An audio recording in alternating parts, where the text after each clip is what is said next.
Good morning, good afternoon, good evening, ladies and gentlemen, wherever you are in the world, and welcome to this episode of Hit Talks Live. Yes, we have this episode of Hit Talks Live coming live to you on the 11th of May. And what is the 11th of May about? Well, the 11th of May is all about empowerment. It's all about life experiences and it's all about totality. So what we're going to be doing today with these amazing 8 speakers from all over the world that have come to you live to share their life experiences and their stories of hope, inspiration and transformation. My name is Vicky Thomas and I am the founder and host of Hit Talks Live. Now, what is Hit Talks? If you're new, welcome, welcome, welcome. If you have come here to watch the replay, watch the live, or you're here live in the Zoom room, again, extra special welcome as well. Hit Talks, what's it about? It is about, of course, hope, inspiration and transformation. And we spread these stories of hope, inspiration and transformation in the power and around the power of 8. 8, infinity, balance, yin and yang, flow.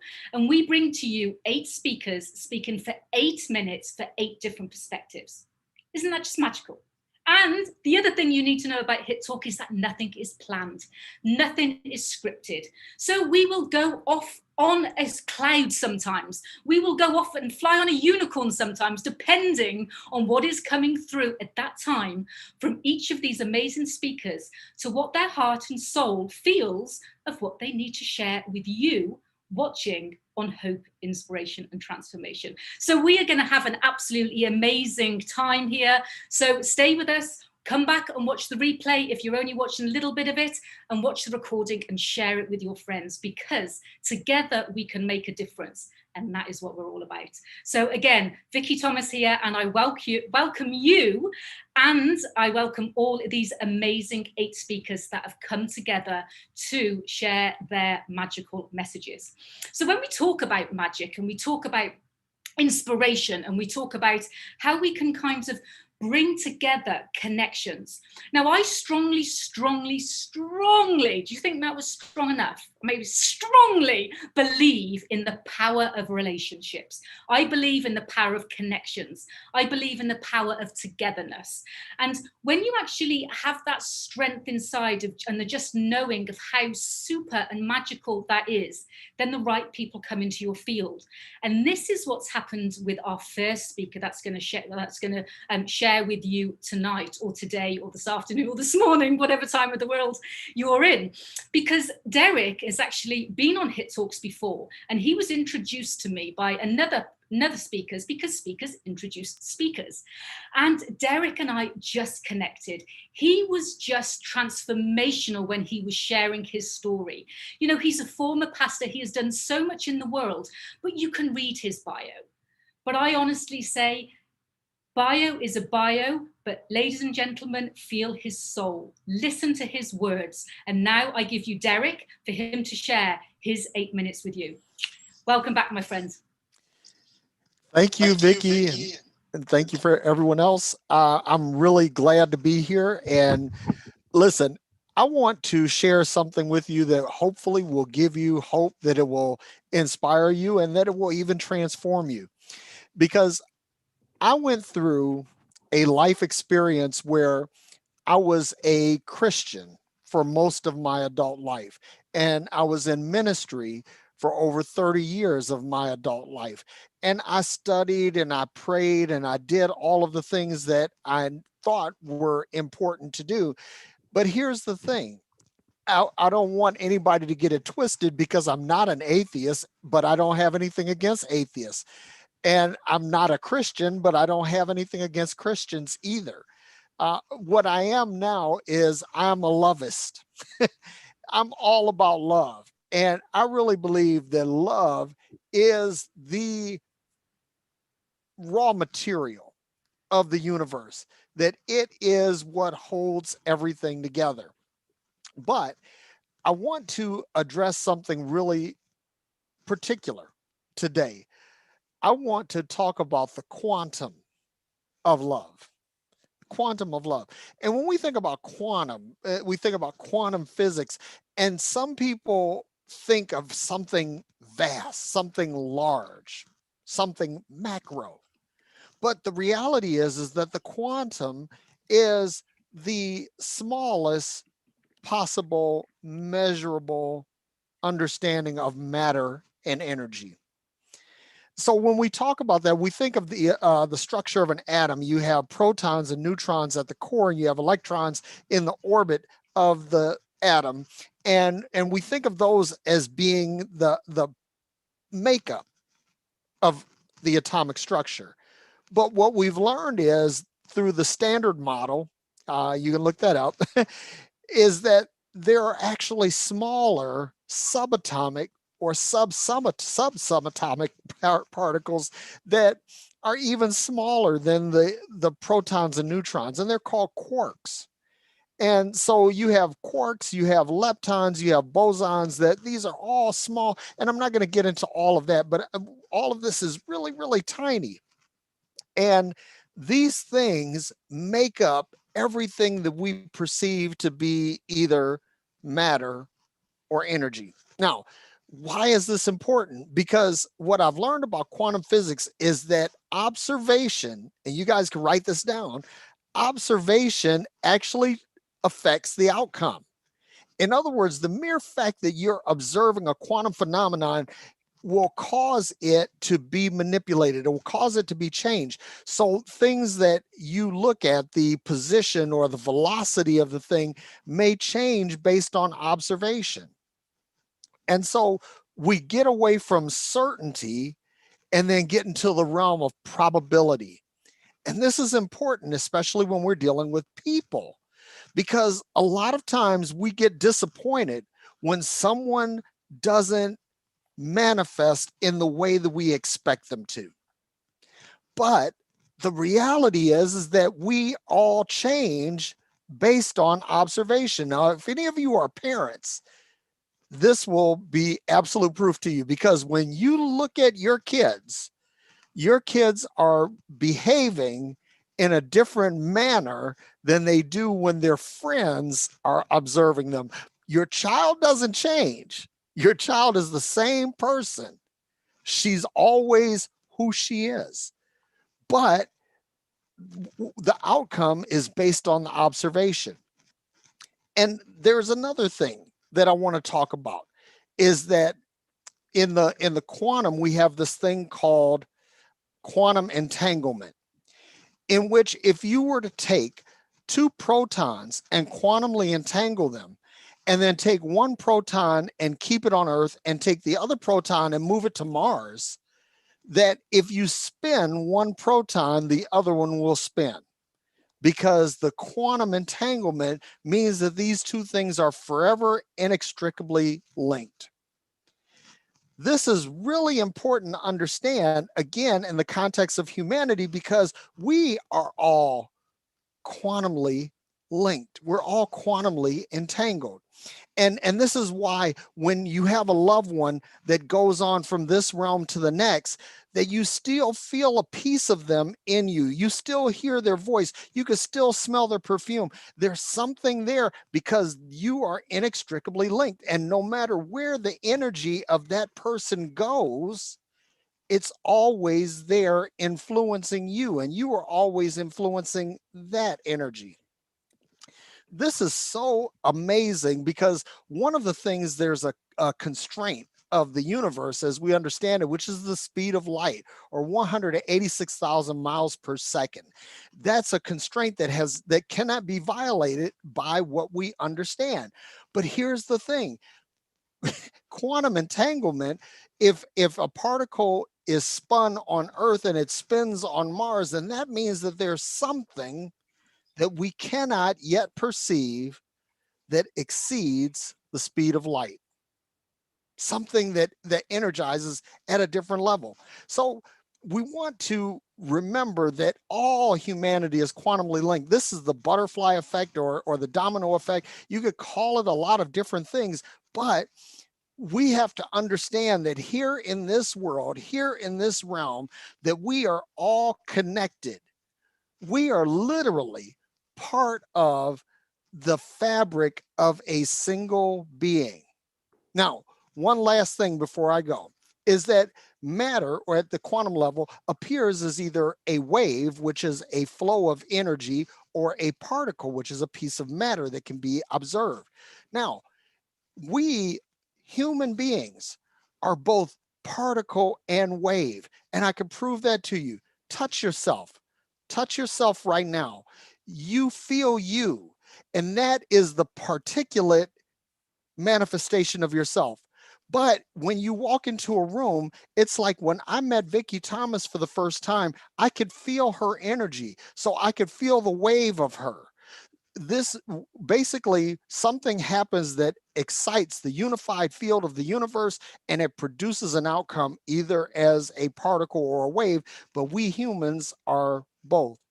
And lastly, do you know that physically human beings, our bodies, not our spirits, but our bodies are made up of the same stuff as stars? This is scientifically proven. And so when our guy Jesus called us the light of the world, he was not talking about something deep and super spiritual. He was giving us a science lesson. Likewise, when he said we're the salt of the earth, we are filled with potassium, magnesium, chlorine, salt, sodium, even that the combination of these salts produce life. They produce energy. Our bodies are basically wet cell batteries. So when he says that we are the salt of the earth, he's not speaking of something deeply spiritual. He's sharing with us a science experiment. So what I want you to take away from this is that the quantum is something that's the details matter. God is in the details. And that if you understand that we are all small parts of something great, that we together begin to produce both a particle that can be perceived by our five senses and a wave that is perceived by our extrasensory perception, then we understand our contribution to the universe. Thank you, Vicki. That's what I have today. Thank you so much. And when we talk about being connected, for everybody that's watching, we were just talking in the backstage before we came live, and it was all about how we just feel connected as speakers. Now, most of the speakers don't know each other, some do, and now I don't even know some of the speakers that are speaking on Hit Talks, and people will say to me, "Are you mad? You're letting people come and speak on your platform? It's totally live, and you don't even know who they are."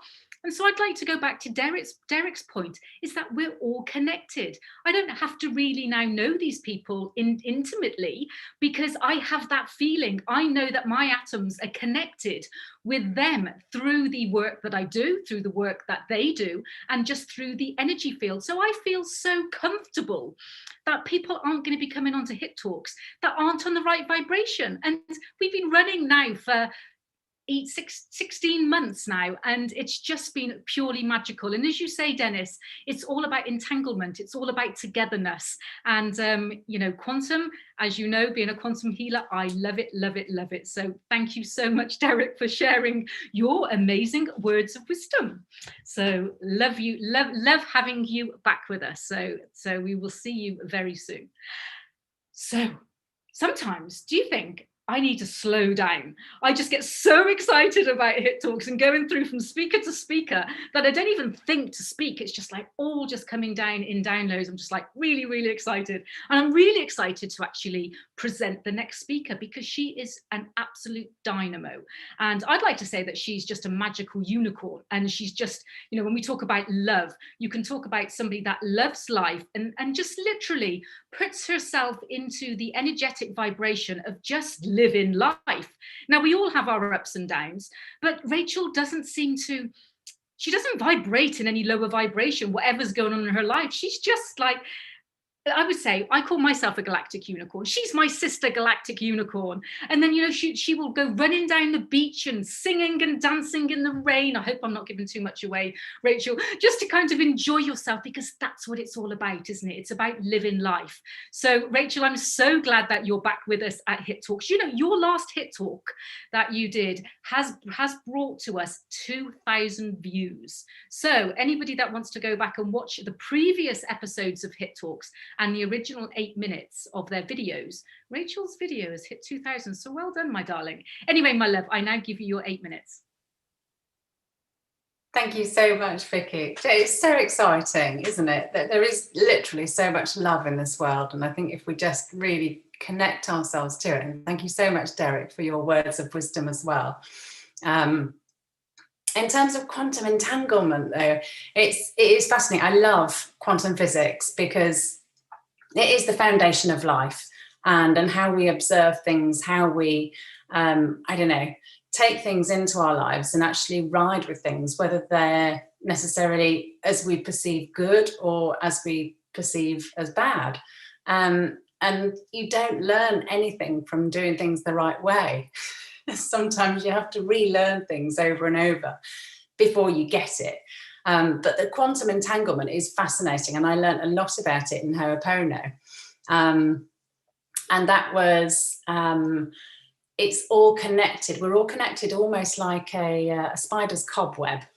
But yeah, so on the nurturing and the loving side of things, I learned something quite interesting the other day, and I'm putting together a big planting project, basically. I've just had a whole new fence built around a huge veg plot, basically, where I'm living at the moment.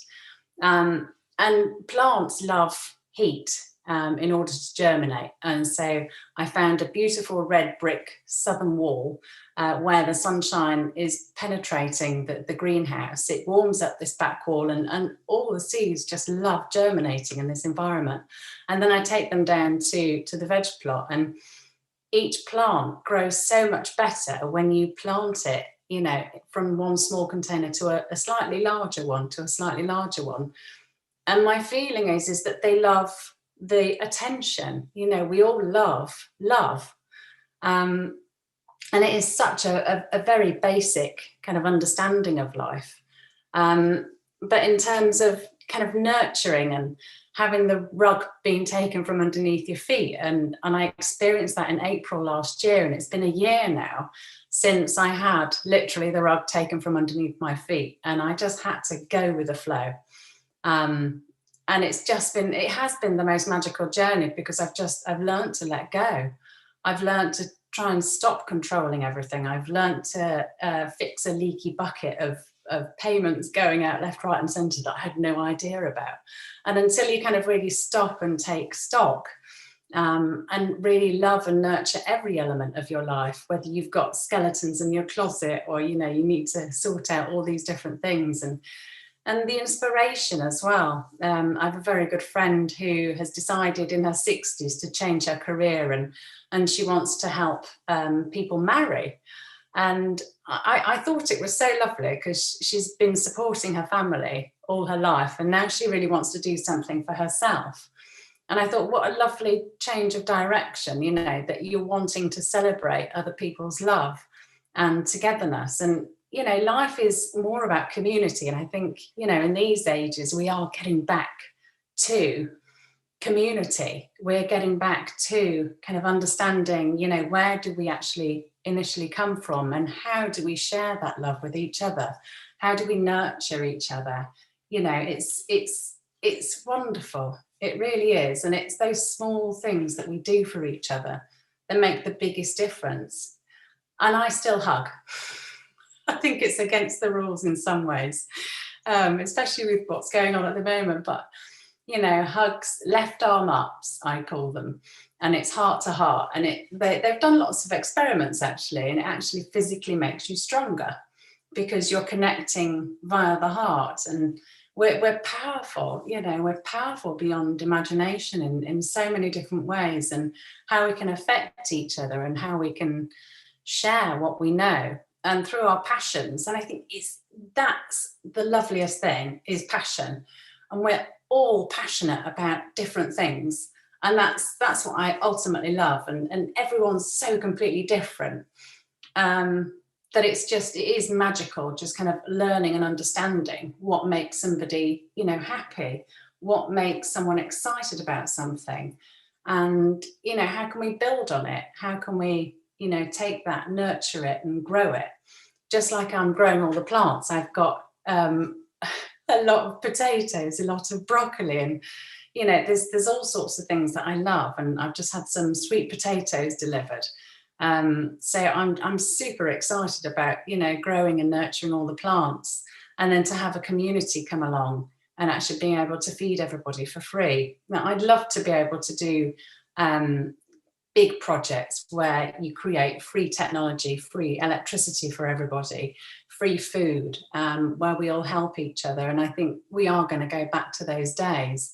I exchanged some plants for a wheelbarrow next door, but the wheelbarrow was broken. So I bought a wheel, and then I bought him some more wheels so that he could fix his other wheelbarrows. And then another neighbour he has lots of cows, so I had some 15 tons of manure delivered. You know, so it's this kind of circle of life. And it's so magical to see not only the animals and how we can care for them, and how can we love each other, how we can grow food, and teaching little ones to grow food as well. My next venture is to go and get a load of tiny little wheelbarrows for children. Yeah, it's fabulous. There's also the when I was younger, I took over the Dyslexic Institute at university because I fixed my own dyslexia.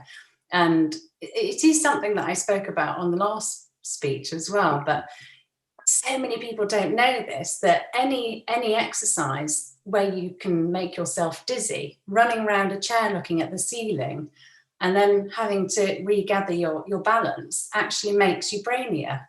Throwing a ball from hand to hand, but actually watching the ball makes you brainier.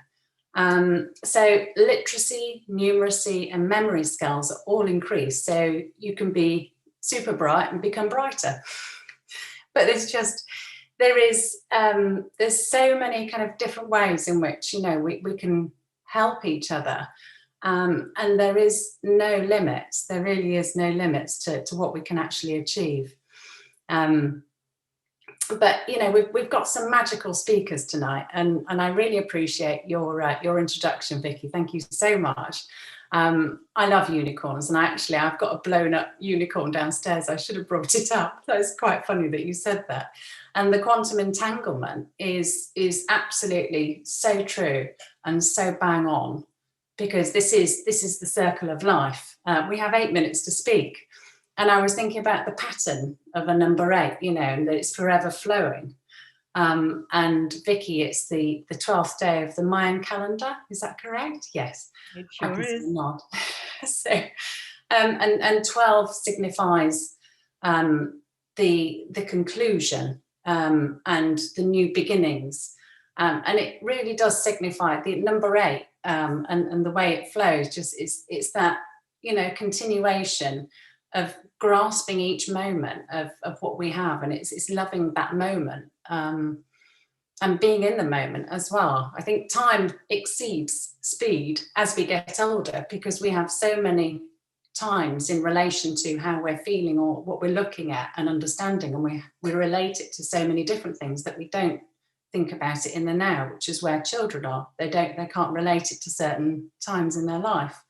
So it's that just being, just loving and connecting. Thank you. Thank you, my love. Just being, just loving, and just connecting. So that's it. That's the end of Hit Talks. Just being, just loving, just connecting. Thank you so much, my love. And as I say, you know, maybe we should do a talk show. Instead of hope, inspiration, and transformation, we'll have just being, just loving, just connecting. I love it. So, you know, as you flow through and you say about the power of 8, I just want people that are new to Hit Talks. I know many of you here in the backstage of the Zoom room know the background of Hit Talks and been with us for a while. But Hit Talks is not my creation. It's not Vicky Thomas's creation. Okay, so I was given it as a divine download. You know, number 8 is not like a number that's that's attached to me. You know, I'm a Mayan number 9. You know, number 3 is my lucky number. And so when I was given this divine download about 8 people for 8 speakers for 8 different perspectives, it was literally given to me when I was asking the question, as an international speaker, why do I know all these people all over the world? Why do I know people in every single country? And I've got friends all over the world. What's the reasoning? And I was kept asking questions. And this was what was given to me. The whole creation of Hit Talks, the whole concept was actually given to me. And then I was told, Vicky Thomas, you get your ego out of the way because this is not about you. So I don't know where that came from. I don't know why I had to be given that extra message after. So when you say about the power of 8, Rachel, that's very true. It's about flowing. It's about fluidity. And every single speaker that comes on, they don't know what the previous speaker talks about. They've got no idea. There isn't like, we're going to talk about that and then we're going to talk about that. We just use the energies, and that's why it's magic. So as we say, left arm, where's my left there? Left arm hug. So I'm going to give you your left arm hug, my love. So we're going to now go across to the other side of the world, and we're going to go to the amazing Jerry. And I'm going to say Jerry because, as I say, I call everyone Bob because I'm not very good with names. But Jerry, as you know, we've connected through Tahira and the Golden Door Awards, who's a partner of Hit Talks as well. And, you know, he does a lot in leadership and storytelling, but he's also does more than that. He's all about inspiration, and he's all about spreading his messages. And he's spreading his messages in books and in research papers, and does a lot with the Golden Door Awards, which we'll hear a little bit more about later. So Jerry, this is your first time onto Hit Talks, and I welcome you to the Hit Talks family, and I welcome you to the stage, and I welcome you to India, sending you so much love and everything going on. And I now give you your 8 minutes, my friend. You need to unmute yourself. So yes, I guess I'm audible now. Thank you, Vicky, and thank you for having me on Hit Talks. It's exactly 12:58 or 00:58 hours in India. And namaste to all of you. Namaste has a very powerful meaning. A lot of people in India think it's a welcome greeting. A lot of people from overseas think it's a welcome greeting. It's not. It's actually all life, leadership, and learning to learn lessons, as we call it, packed in one simple word and a very simple gesture. And it basically teaches you humility, vulnerability, integrity, equality, egalitarianism. Vulnerability, the most powerful, because it teaches you to surrender your ego. And what it basically teaches you is that the God in me respects the God in you, because the God is not in any temple or church, in any mosque or any holy place. The God is in you, me, and the nature that we live in. So yes, I am a non-believer. I don't believe in any God or in any religion. I do believe in the universe and what nature has to offer us. And I think we would have been a much better race with more hope if we had preserved that nature, if we had preserved that environment that we live in, rather than following some stone statues or stone buildings which are built all over the world, which we kind of worship as prayer, as places of worship. That said, I am going to divide my talk into 3 parts, since this is HIT, which is about hope, inspiration, and transformation.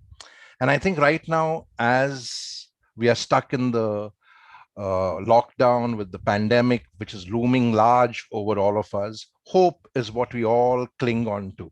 And hope comes from the Old English hopian, which basically means salvation, which basically means expectations, which basically means we are always waiting for some kind of divine intervention. And I heard Vicky speak about divine calling which happened for her. Well, that divine intervention is not going to happen because some God is going to make it happen for us, because right now God is helpless, being held to ransom by one small virus called the coronavirus. And all the religions of the world and all the gods of the world have not been able to help us. So who is the hope? The hope is the human being. And if we are not doing something to be the hope, then I don't think there is any hope coming in the form of a Messiah. And what is that hope? That hope is not about just the entitled, privileged few who think that they can have a better life or a better lifestyle. That hope is about understanding that there is egalitarianism required in the world, equal opportunity required for one and all in the world, and social justice, which in simple terms basically means fairness, equal playing field, and equal opportunity for one and every human being. And that's again something that Namaste teaches you. So we all need to hope for a better world, a world which is more egalitarian, a world which has more responsible human beings who believe in being and leading the change. And I write about such heroes, very ordinary people who come from very humble backgrounds. Some of them have not even gone to school or college. I write stories of hope because these are the people who are offering hope to the world. Some of them have moved mountains. Some of them have moved the earth and the and the universe, because they have done the impossible and achieved the extraordinary. And some of them have not even stepped into school or college. So they are really the hope. And that's why the books are called Karma Kari, stories of ordinary people who have achieved the extraordinary and created extraordinary impact for humanity, for society, and for all living beings. So that is where we need to understand that hope is, because we all hope that, you know, each of us becomes the Messiah, each of us becomes and leads the change, because that is the only way to change the world. And we have a very simple mantra in our Rex Karmavir Global Fellowship mission, that I change to change India, I change to change the world, I change to change society, and I change to change everything. And that takes me to the next theme, which is inspiration. A lot of people use the words very, very loosely without really understanding the depth or the true meaning of the word. You know, and inspiration comes from the Latin word inspirare, which basically means breath, right? So inspirare means breath, which basically means that every breath we take should be inspiring to do something which is significant, to do something which is compelling, to do something which leaves a long and lasting impact for the improvement and the betterment of the world. And I think that is why it is very important to understand the etymology of the word. What does that mean? And I think those are the stories we tell, because, you know, we just started our new Karma Kari Kid Power series, where we are telling stories of children who are being and leading the change in the world. And the whole idea is that, you know, we mostly as grown-ups, as adults, think that we can teach children. But hey, I think it's time that we started learning from children. To just quote what Rabindranath Tagore said, Rabindranath Tagore is one of the literary giants in India. And he said many decades ago, he said, do not enforce your learning onto your children. Remember, they were born in another time. And I always say this in parenting and education kind of workshops that I conduct for teachers and parents. I always tell them, future unready parents and teachers are preparing children for the future. And therein lies the problem, because we don't really know what's in store for the future. And right now, I think it's a time for us to reflect and be inspired, that have we truly created a world that is better for future generations, or have we left them a world which is much worse than what we were born into? Because we've not understood the concept of humanity, which is about creating a world that is better than the one that we are born into. So are we truly kind of inspired to fulfill our responsibility as human beings? And the final theme is transformation. And, you know, whenever we think about transformation, transformation comes from the French word transformia, which basically means, how do I bring about change? And, you know, whenever we talk about change or transformation, we're always trying to change the world. We are trying to change the country. We are trying to change our children. We are trying to change our spouse. We are trying to change everybody else. But we don't realize that we don't have the power to change anything. But hey, here is the miracle. We have the power to change the one big thing which changes everything. And that one big thing to change is to change yourself. But because people don't understand the simple concept that change starts with you, they're always trying to change others. And though the concept is very simple, it's the most difficult thing to do, which is to change yourself. Because it's easier to try to change others than to change yourself. So that is my concluding message to everybody that, if you really want to bring about a change in our world, or bring about a change in our society, bring about a change in our community, it starts with you. And therein lies the concept of leadership. Leadership is not about having followers. Leadership is not about having likes or people following you on Twitter accounts or Facebook. Leadership is simply about leading the self. That, in a nutshell, is what leadership means. And I conclude with that just to kind of clarify. Vicky earlier said that I've written a lot of research papers. I've not written a lot of research papers. I studied 25,000 research papers, 5,000 books, and we put together a very powerful learning concept called Mojo Inspirator, which we've taken into schools and colleges, because it's easier to build strong children than to repair broken men, like Frederick Douglass said. So that's what we are doing. We're trying to change the future generations for the better. So thank you so much, and namaste once again. Namaste. Thank you so much, Jerry. And as you say, how about thinking, all of us here, thinking about change and thinking about what we can do to change ourselves, and think about how many people have we tried to change or wish they'd change, whether or not that's your husband or your wife or your children or your teacher or something like that. And it always goes back to the serenity prayer for me, which is grant me the serenity to accept people I cannot change, and to have the courage to change the one that I can, and the wisdom to know that one is me. And that is the thing. The more that we can actually have the understanding that it is all down to us. Everything we do is down to us, and divine guidance or internal guidance, external guidance, whatever it is for every single person. Because one thing that we have got as amazing human beings, and that is free will, and this is the thing that we follow. And I absolutely love that. What I also loved as well, because I take so many notes, and so when you see me with my camera off, obviously people watching the live and people watching the replay won't see that I'm still an avid student in everything that I do, because we never stop learning. I was doing videos before this for a course that I'm doing, and I was calling myself a wisdom monster. And I thought that was a quite, usually I'm call myself a galactic unicorn, but I'm a wisdom monster because I'm continually trying to create wisdom. So the other thing that I really liked about that, you speaking as well, is about learning from children, because they are our teachers and they have fun. They skip down the streets, like as I said about Rachel skipping through the sea and sending me videos as she's like spinning around like a child, and which is great. And the more we can do it. Yesterday I've been working for many hours. It's not work. I don't call it work. And, I had a little bit of an energy shift, and, vibrational, because I was a little bit tired. So my trampoline was up in the office. So I went and I got the puppy and I bounced on my bed, and I was just bouncing and with the puppy jumping up and down and just being an absolute child. And a couple of minutes later, I had all my energy back and I was back on full inspiration to do what I was doing. So let's act a little bit more like children.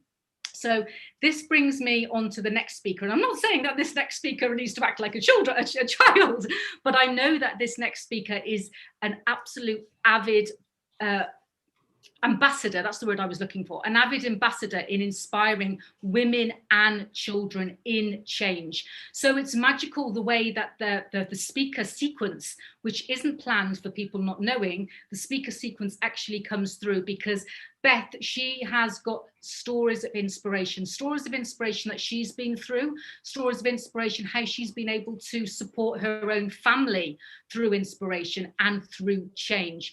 But she is somebody that really puts a lot of time, a lot of hours, a lot of love and a lot of energy in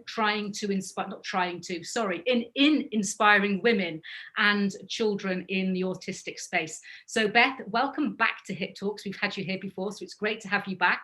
And I now give you your 8 minutes, my love. Thank you. And it's been a little while since I was here, so I'm happy to return. I think what I like to start with is this. Transformation, we hear people, talking about transformation.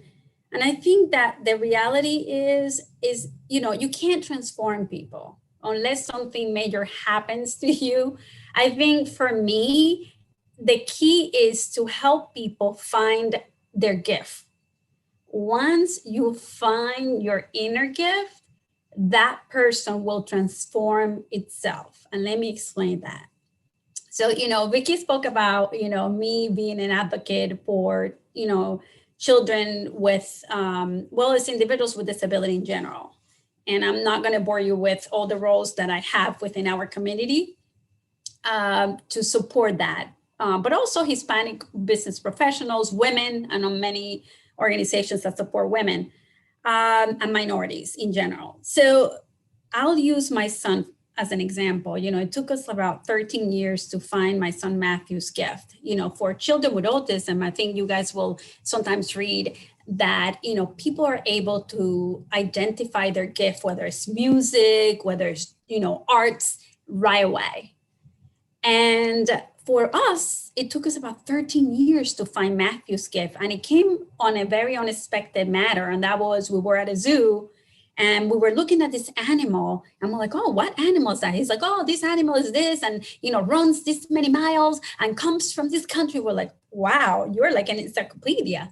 And from there on, we realized that Matthew's gift was his memory. And once we empower him with that gift, we unleash him. There was no stopping him. To this day, if you were to ask my son Matthew, are you the smartest person on earth? He's like, yeah, without a doubt I am. And he was able to, progress in school, focus, and graduate from high school. He's going into college. He was able to, even obtain his driver's license. And these were things that for all of you that are here would understand that are nothing but miracles. These are things that parents of children with autism are being told they won't achieve that. They won't walk, they won't talk, they won't do nothing, you're doomed. and there comes my next point. My next point is that regardless of what you're facing today, and believe me, we all have challenges. Everyone, I don't care how much money you have, there are challenges that we're facing. And those challenges varies, right? Could be dealing with your children, dealing with your parents, dealing with work issues, financial issues. And the truth of the matter is that that's a season. You need to stay focused, okay? And never be discouraged by what you're living today. Today does not define the rest of your life. It really doesn't. And sometimes where we're going through those valleys, we think the world is ending. And I think one of the things that I learned from my mother, rest in peace, is like to remain calm. It's like through the storm, when you are the calmest yourself, you're able to get to that other side faster. It's almost like when you're drowning, if you're trying to like pedal up and all that, you're going to run out of oxygen, you're going to drown faster. It's like, quicksand, for example, you're just going to go down faster. So I think that regardless of all the, challenges that I have lived, not only with my son who has autism, and then my youngest was 17, was just diagnosed with, being bipolar and anxiety, which is really predominant nowadays with the pandemic. We have to stay calm and focus on resolving the issue, not the why it's happening to me, not that, oh my goodness, I'm going to die, I can't, but more so, well, okay, so how do I solve that problem? And just trust that you're going to come out of that hump better. And I know this is not easy to process, especially for those people that are going through challenges. But I will tell you that whenever I had approached the challenges in my life with that mindset that this is just temporary and that God has never failed me, or whatever that higher power you believe, I come out better. I mean, I see miracles. Be mindful that miracles do exist. and that sometimes we're so busy that we don't even see them.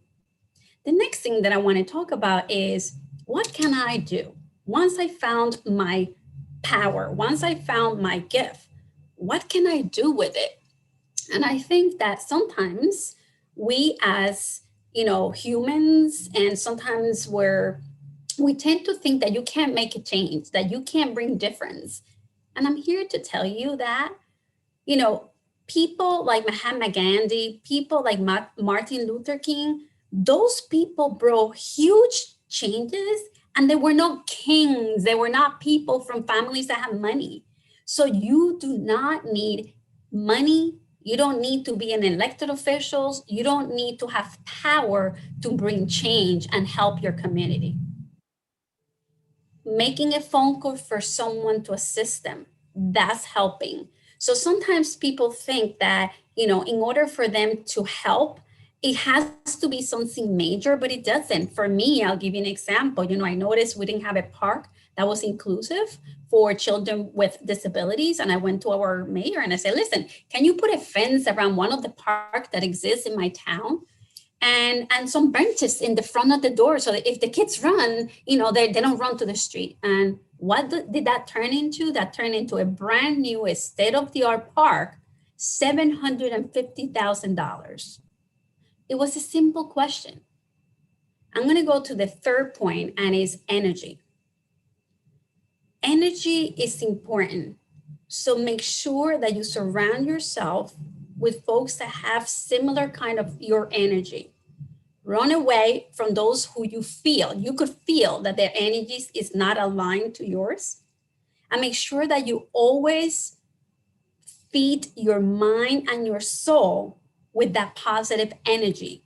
I don't talk to anyone unless I do my meditation, I do my reading, because to be prepared in my life, I have to prepare my soul with that inner peace to be able to handle the challenges that I'm faced with.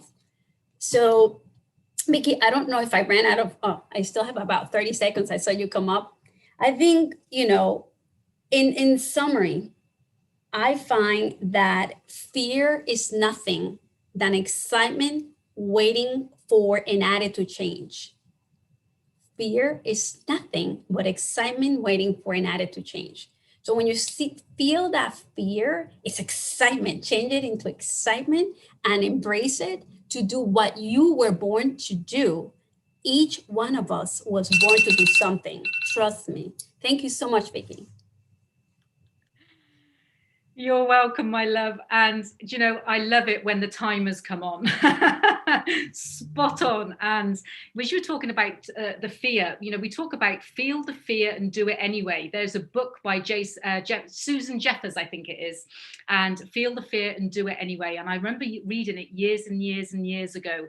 And, jump out of the aeroplane. And if you've got the right vibration of people around you, Hit Talks as well, we are a family, we are a community, we're high vibe, and if you've got the right people around you, then it makes your landing so much softer. And the other thing I'd like to thank you about your speech, Beth, and we talk about coincidences or synchronicities, because you were talking about Martin Luther King, and I was just smiling because I've just done a tutorial for a group that I'm in, and it starts off with Martin Luther King, all about you don't have to see the full staircase to take the first step.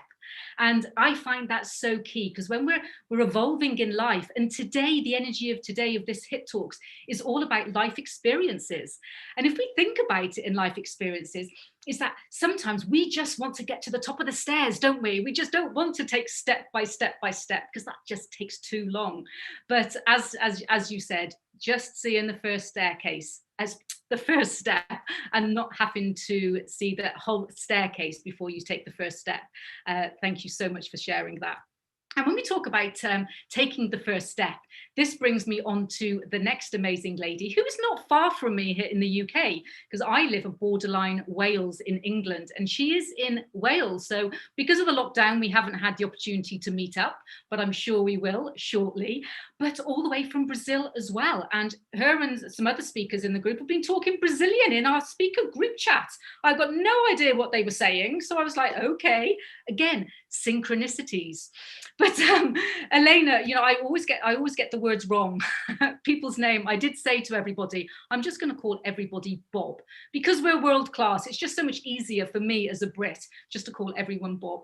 But anyway, I just want to welcome you onto Hit Talks and say thank you so much for being here. I know you've got a lot to share, and I now give you your 8 minutes. Wow. Yes, thank you, everybody. Thank you. It's an honor to be here. So many wonderful messages there. So I'd like to pick up on some of the what came through in terms of children, really. My passion is to work with young children and young people.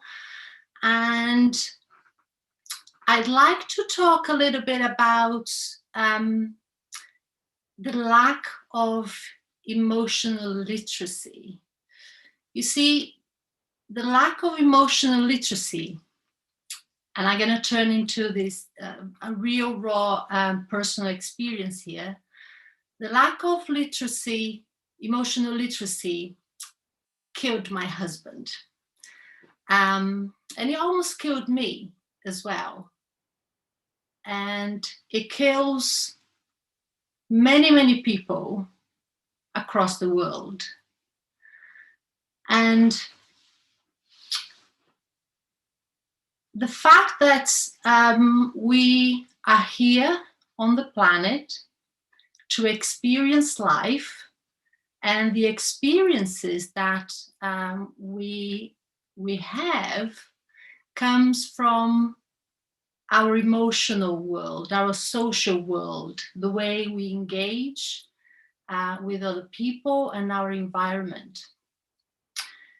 And if we don't have if we're not able to tap into the emotional intelligence that is inherent in us, however, sometimes suppressed because things happened in our lives, and if we are not able to peel it and look into it, and we are not able to disempower traumas, pain, suffering, depression, I went out of my way to understand, to understand depression and how come my husband, unfortunately,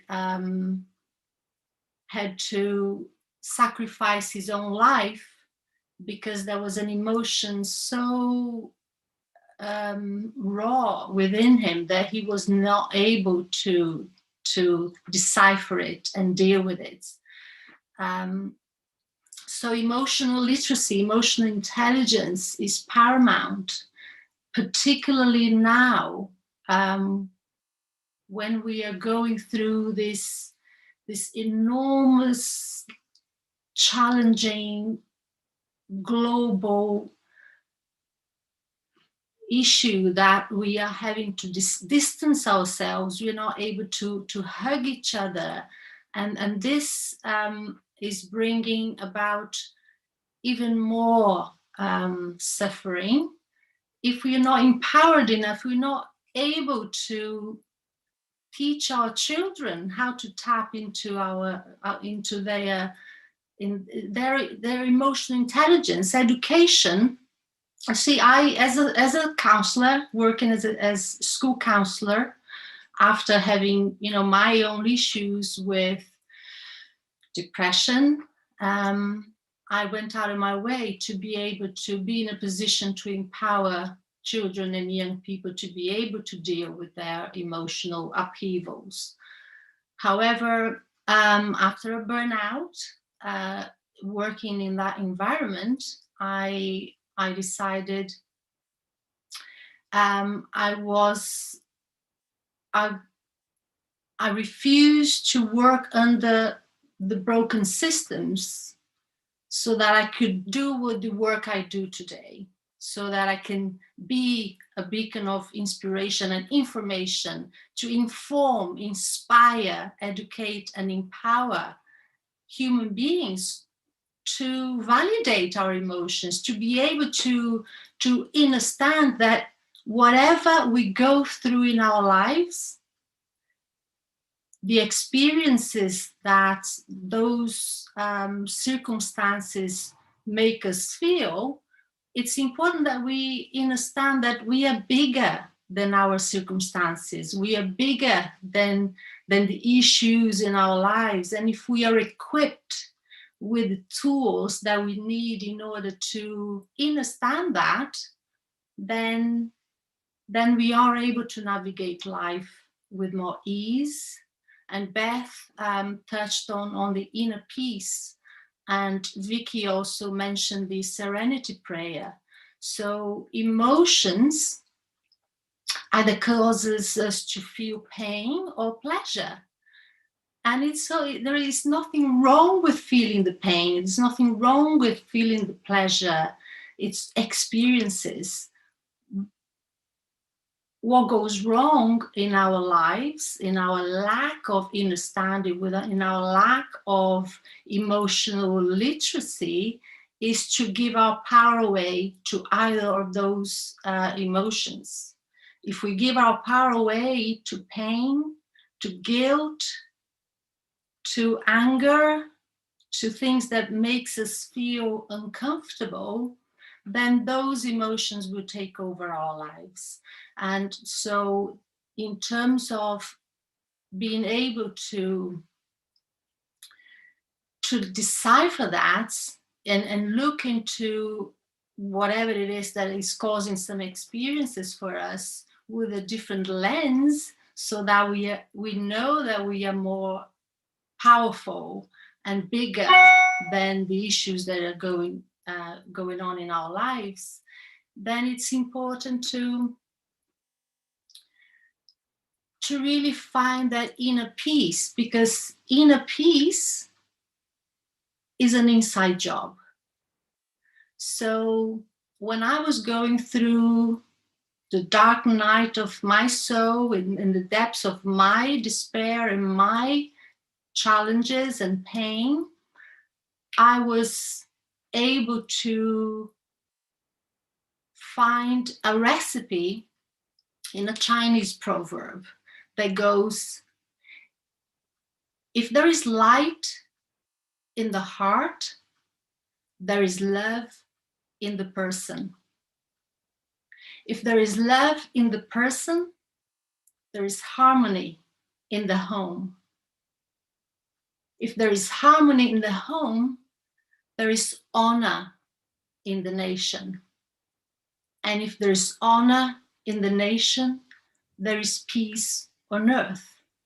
But peace on earth and everything that we are seeing on the external is a reflection of the conflicts that the collective humanity in general is going through. So it needs to start from us. Derek, I think it was Derek or Jerry, that talked about the idea of personal responsibility. We need to take personal responsibility to be able to tap into that inner peace, so that we can express that peace on the collective. And it all comes with emotional intelligence. Thank you. Namaste.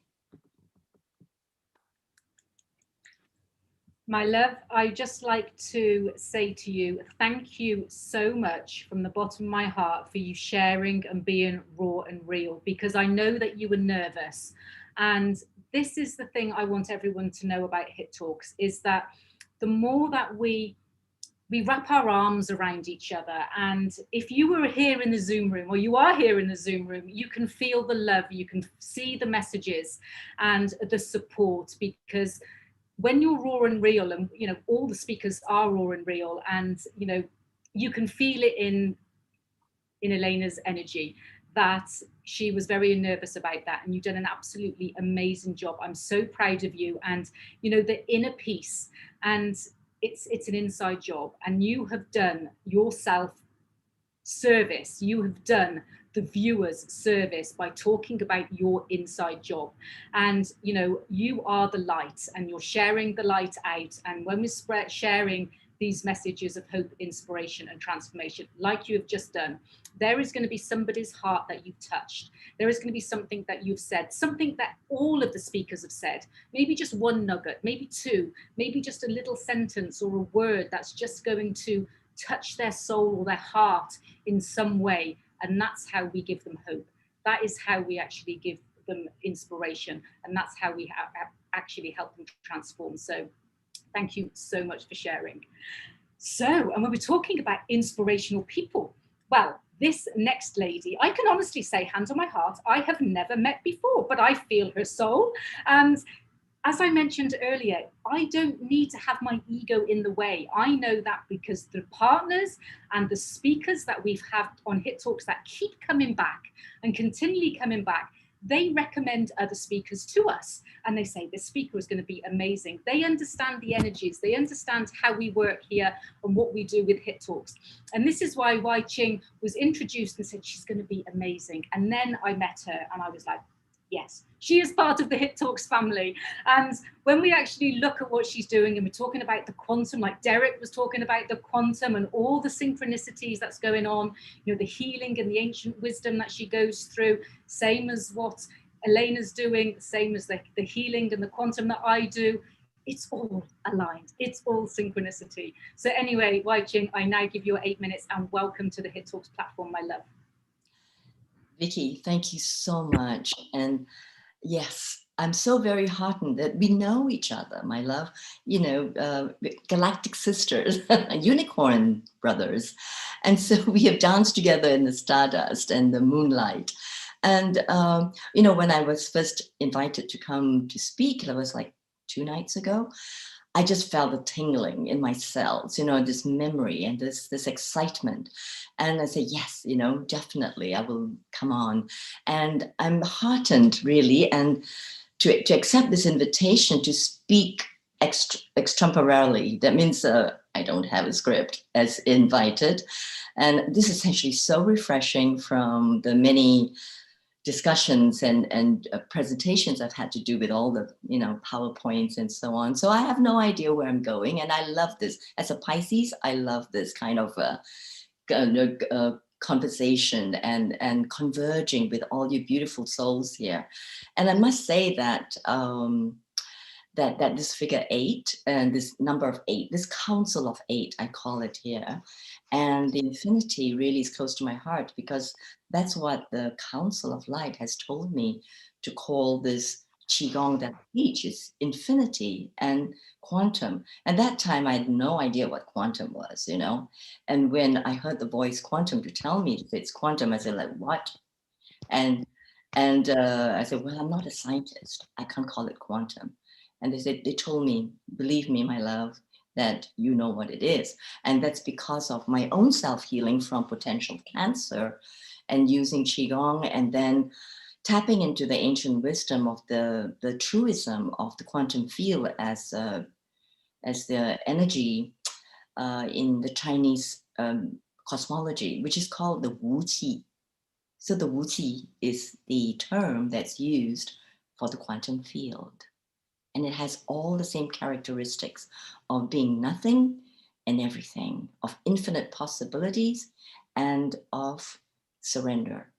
And like say in this state, and then Beth comes on, it is in here where you're in the center of the storm. And if we can stay in the center of the storm, this is where we can really return to the quantum field and really access the soul matrix, the soul blueprint that each one of us came in with, to know our destiny and our service, our highest seva to the world. And this is so important for each one of us now as we go into this cocooning. You know, when this lockdown started, I didn't call it a lockdown, far from it. It was an opportunity for me to cocoon, running around, giving talks and doing workshops. And the last one was actually in London and Glastonbury, where channeling in the energies into the sacred sites. So And it was, oh, something's happening here, wait a second. And yes, so I call it cocooning, and I felt that I was going to come out as a butterfly. All my colors, more deeply can I connect with the spirit and the creative principle of living, of dying and living. And we know we are going through these processes. And of course, I'm just saying that, but I don't know what I'm going to say or have planned. So we are all doing that, and we are witnessing the deaths of many people into the soul realms. And I give them thanks for being sacrifices, making their lives sacred to show us what's not right with so many of the systems that we have abided by on this planet Earth, and what we've left unattended to, that this beautiful coronavirus has to teach us. Virus is part of us. We are the virus. We are the virus that has been on this planet as humanity, and what we have not done right to respect the earth.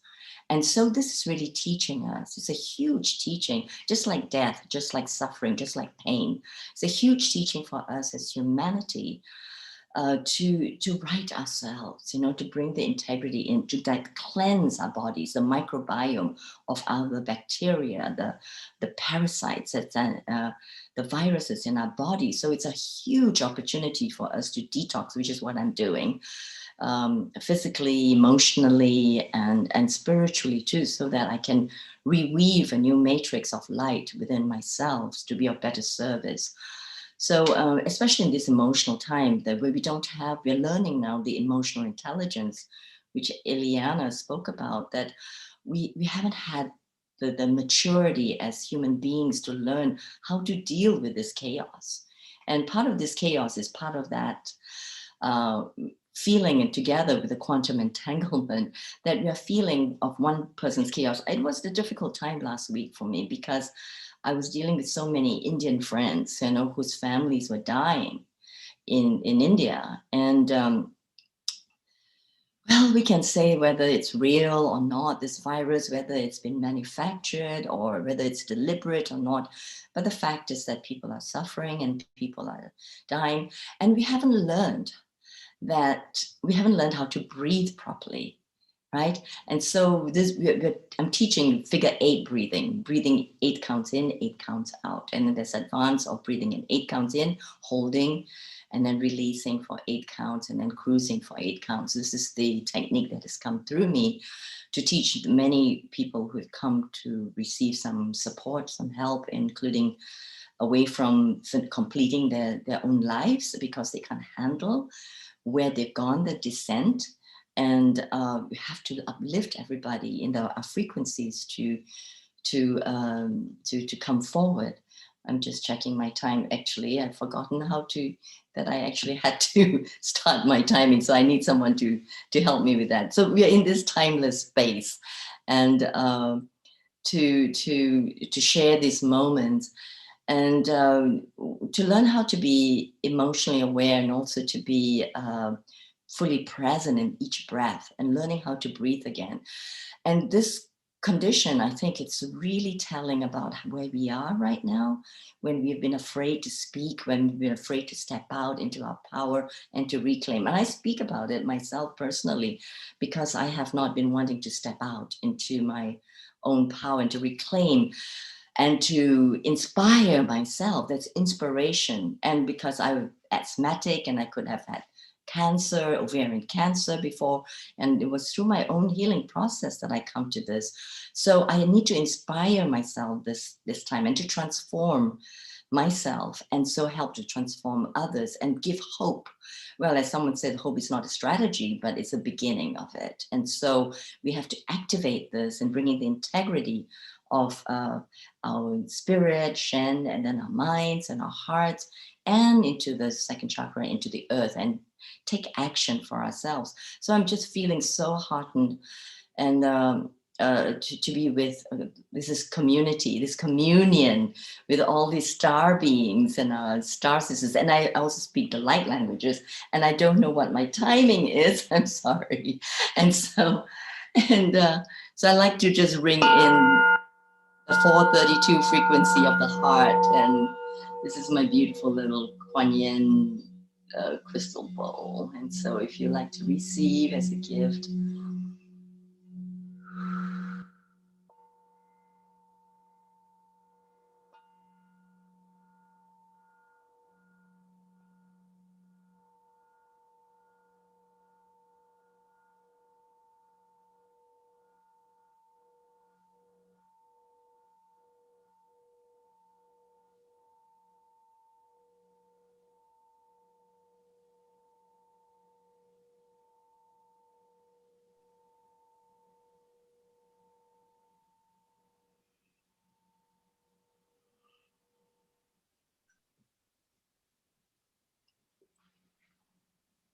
Thank you, my love. Do you know, that was lovely to actually hear that at the end, and how beautiful the rainbow colors of that that sound bowl. Absolutely beautiful. So thank you so much for sharing that with us. And the synchronicity, as you're talking about the 8, because I was speaking to Ileana, and my words, honestly, and she was talking about the power of 8 in the work that she's doing as well. And when we're talking about the 8 and we're talking about the transformation, as we know that to be able to transform, we've got to allow something to die. So I love to use with my clients the analogy of the butterfly. So how beautiful the butterfly is, the caterpillar needs to go away. It needs to pass away. It needs to shred, and for the beautiful butterflies to be there. And in the Mayan calendar, 7 and 8 together, 7 is death and 1 is rebirth. So 8 and 7 is death and 1 is rebirth. You add them together and you've got 8, which is transformation. So everything kind of happens for a reason. And as I say, when you're actually then in the space of inspiring yourself, as you say, and I love the way that you say, it's not about a lockdown, it's an opportunity down. And I heard so many things, because I'm sure everybody here on the live, everybody watching the replay, and everybody here in the Zoom room as well, there definitely has, if you think about it. And I know the people in the energy field that I'm in anyway, that the opportunities that have presented themselves to that have been presented to them during this period has just been transformational, because you pivot, don't you? And then you pivot into a different vibration. And as we say, everything happens for a reason. So thank you so much for being with us, and welcome to the Hit Talks family. We'd love to invite you back. So, do you know, we're nearly at the end. It's just like, oh my gosh. But we have one amazing speaker to end as the finale here. Not only is she beautiful and has helped bring in these amazing beings into Hit Talks as well, she's also a partner of Hit Talks as well, where we work together on getting the truth out there, and with her massive project, the Golden Doors Award. And you know, when you align with people, and it's all about service, and that's what Hit Talks is about. It's about giving people a voice. You don't have to be a professional speaker. Now, a little secret, when I did start Hit Talks and I was told not to get my ego in the way, my ego did get in the way. And I was inviting the big people, you know, I did get people from The Secret, and we had some really inspirational people, and it was great. And then it was kind of, I was doing emails to, you know, all the speakers off Gaia.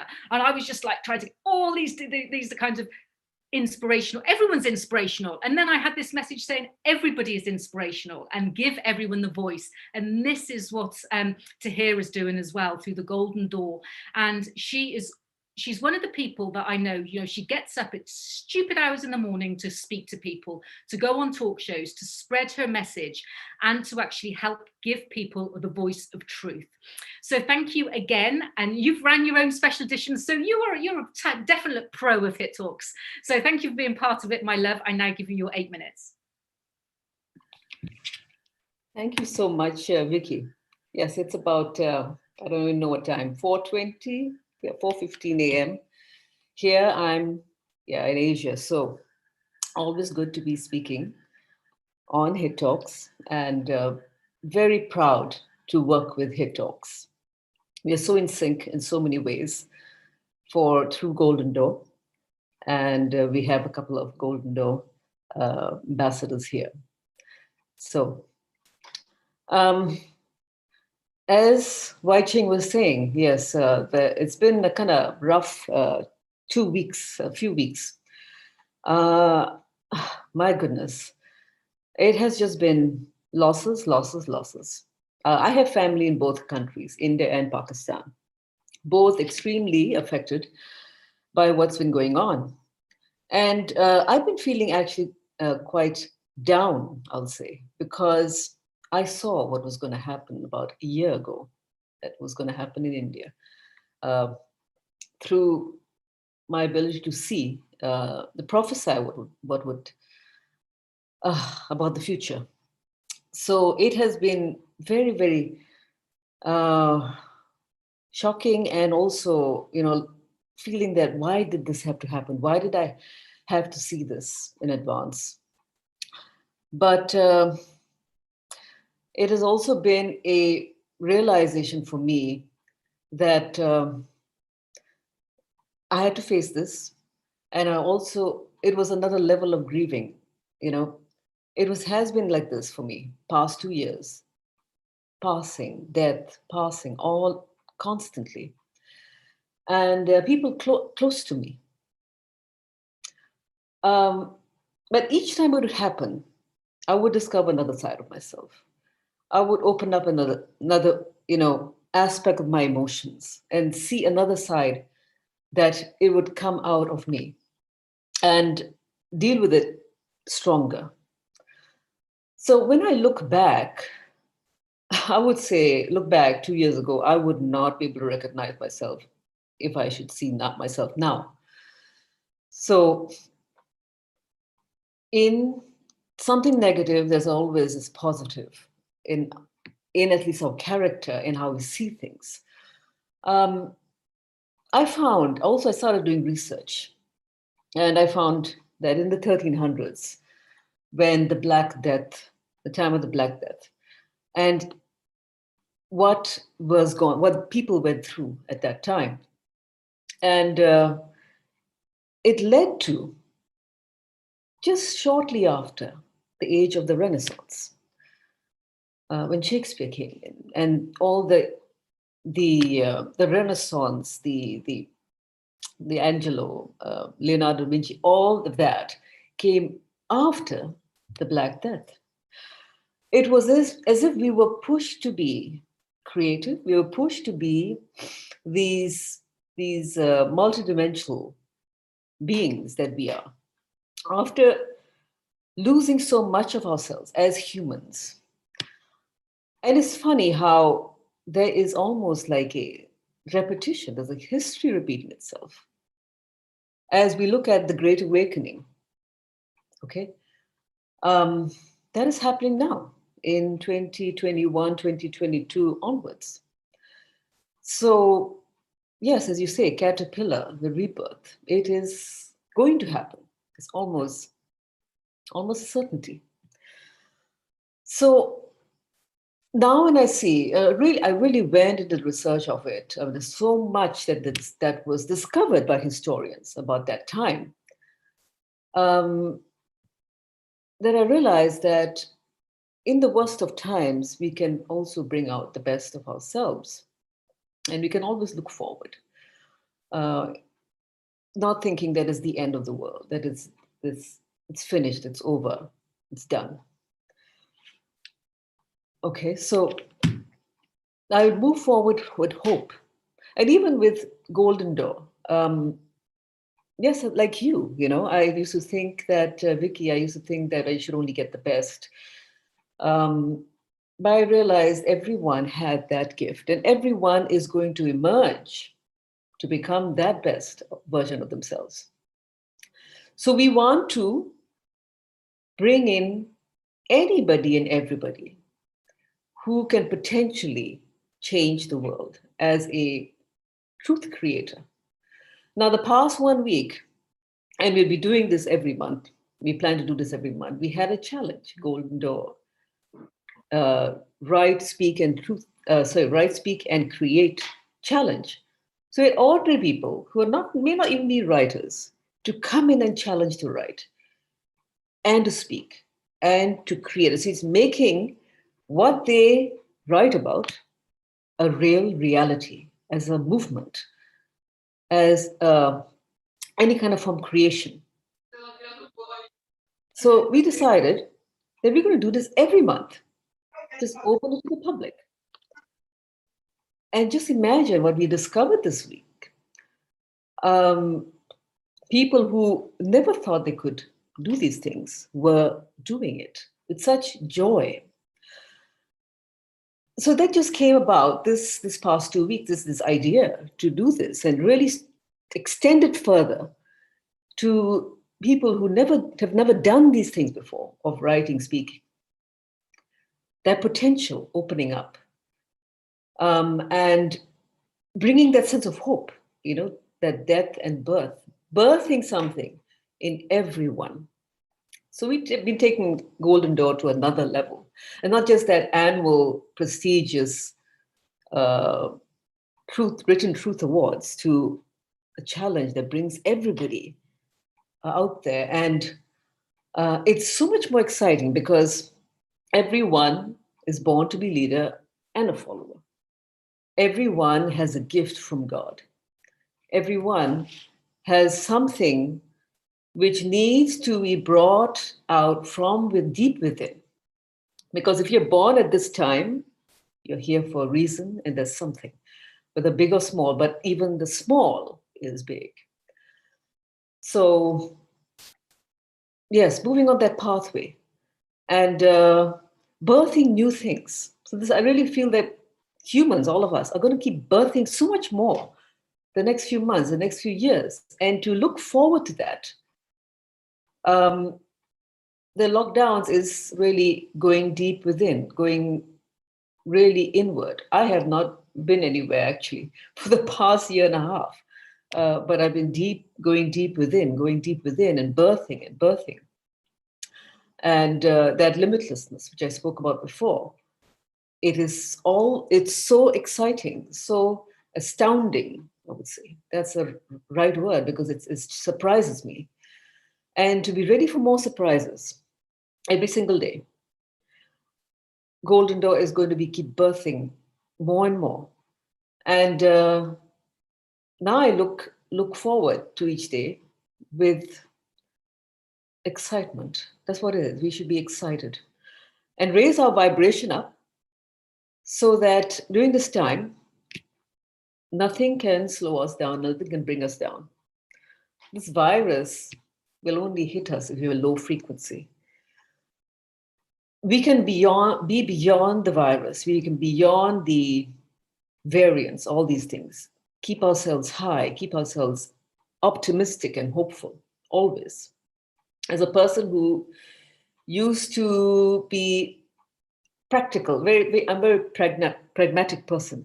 I'm hopeful and excited about the future.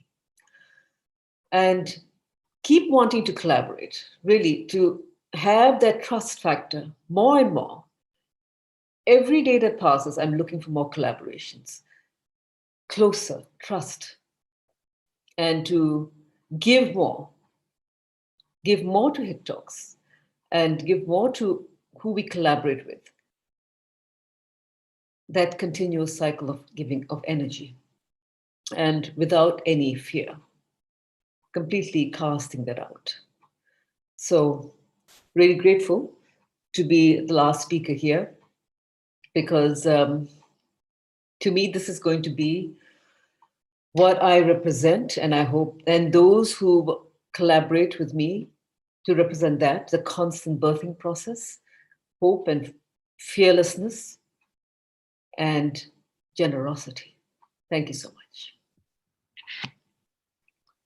You're welcome, my love. Hope, fairness, and generosity. And there's also in life, you have hope, you have fearless, you have generosity, you have inspiration, and you have transformation. But you also make mistakes, because Tahira, you weren't the last speaker. I was just getting ahead of myself because I saw you coming into the Zoom room. And so I took So I want to apologize to everybody, because I was getting messages and backstage saying, Vicky, Tahira's not the last speaker. And I was like, oh my gosh. So I kind of, this is the thing about Hit Talks, it's not planned or prepared. So we'd kind of moved the speakers around backstage. So a lot of things goes on behind the scene for people watching the live and the replay on YouTube. But we do have now our last speaker. And you know, everything happens for a reason, as we say. Maybe the universe was telling me that Hira needed to go before, and then we had to then bring Tallulah on next. And so she's going to be ending the show for us. So you are now our last speaker, and you've been with us before, and it's been great to listen to you about, you know, the way that you work with the environment, and, you know, your architectural love. And because property and construction is my background, being a chartered surveyor, you know, I just kind of love seeing what you do. So she is our last speaker for this episode of Hit Talk. So I think she's going to be taking this next 8 minutes with a bang. So my love, I now give you your 8 minutes. You just need to unmute yourself. Yeah. Thank you so much, Vicky, and a virtual hug to all of you. It's such a privilege to be connected to, you know, like-minded souls. I call it, you know, connecting with my tribe. So thank you, Vicky. Thank you, Tahira, and all my co-speakers, Wai Ching, Jerry, and everybody else. You know, like Tahira said, it's been a very difficult phase for all of us, especially here in Goa, India, because, you know, we are in the second wave, and lots of, you know, deaths in the family, friend circles, people who have worked with. So it's been a really tough period. And I completely believe in, you know, what Tahira just mentioned, that in every challenge, in every, you know, difficulty, we find those opportunities for hope. And I call it, you know, finding a path, and finding a path to hope, finding a path to inspiration, and finding a path to transformation. And since I work a lot with children, you know, for me, the lockdown initially was, you know, a big shock and a limitation, because I do a lot of outdoor experiences with children. And but when I look back now, I think there was a plan. God had a plan. And what happened was, a year ago, when the lockdown was imposed, with wanting to work with, continuing to work with children, you know, I devised an initiative with some of my friends called the Backyard Class. And I was working with, you know, mixed group of children, and my, you know, passion has been to reach out to those who are not generally, you know, looked at, not really reached for, not really included in, you know, many of our plans and, you know, work schemes. So last year when I began, you know, when I was conducting one of the backyard classes with the neighborhood children, I came across, you know, some few children who had built a tree house. You know, this was a desolate plateau and an ideal space during lockdown to wander. And we made friends with the children, but they were a little reserved. But only with time, you know, we got to know them better, and there were challenges because there were often clashes with the two groups that I worked with. One, of course, was a group of privileged children, and the second was this group of children.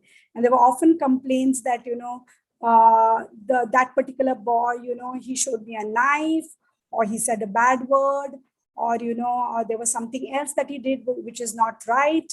And, you know, I was really disheartened because I really wanted to reach out to the children, because I believe that, you know, all souls, all children are born equal. And it's just unfair that circumstances lead us to, you know, certain situations where we behave or react in a very, you know, unusual or not a comfortable or a positive way, you know. So anyway, the second wave allowed me the opportunity to foster some of the children and even pets, you know. And therefore, I had to work on a daily basis to fight off, you know, the challenge of discrimination and judgment on a daily basis. Because I had children, you know, sharing my space, sharing my home, sharing my room. And, you know, there are always these voices, you know, from the neighborhood, voices from friends, which often, you know, raise a doubt and cause you to think whether, you know, what you're doing is the right thing or not, you know. But what happened was in this period, I also had a lot to learn, because many of the programs that I would earlier devise for children, I had to now pave the way to allow children to devise their own paths and to lead the programs, So I want to now share with you the story of finding a path to Bonwall Lake. And what is this? This is basically a very pristine spot, which is on the periphery of the city.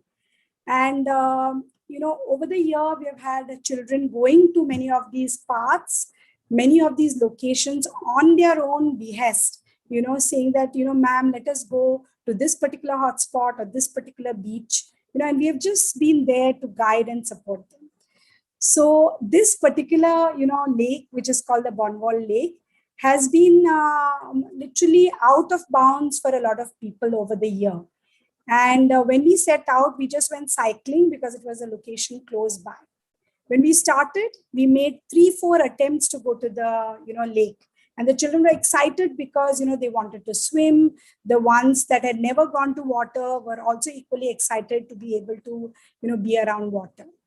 And when we began, we located 2-3 paths. The first one that we attempted was strewn with vines that were, thorny vines. So we had to crouch and, let our dog lead the way, and find a path to the lake. It took us a really long time in the first attempt. But of course, when we reached, we were so tired, so bruised that, we couldn't sort of really soak in the beauty of nature, the pristine environment that we were in. The second time that we attempted, we took tools with us, and the children meticulously tried, breaking branches, making markings, so they were also learning, because many of the children had not been to wild areas. Some of the children, of course, who came from tribal backgrounds had already been into these spaces. So it was very easy for them. So it was amazing to see this cross learning, And like Jerry rightly said in one of his statements, that there's a lot to learn from children today. And sometimes as mentors, as guides, we are very prejudiced, and we're often defining the path that, children should learn or they should take. So it was amazing that on one of these experiences, children were again leading, making little notes for themselves on how to find or chart the path to go to the lake. And finally, when we made the 3rd or 4th attempt, it was so easy because on the first time, we may have taken about half an hour to reach our destination. In the subsequent attempts, we kept taking lesser time. Of course, there was one point where we chose, another location where we couldn't navigate the forest patch. It was so tough that we had to retract and go back to, plan A. So why am I telling you this? I'm telling you this because, life is strewn with so many challenges, and we often try to take the shortest path. Sometimes the path, is easy because there is money, there's funding. Sometimes the path is easy because we are emotionally strong. Sometimes the path is easy because, we are physically strong to endure the challenges. But what children teach us is always, unconventional. And it is very important, especially during these times, challenging times, to, read from the insights that we have from children, to let them lead us to path where we can hope, where we can draw inspiration from. And that in a way leads, transformation for each one of us. Thank you.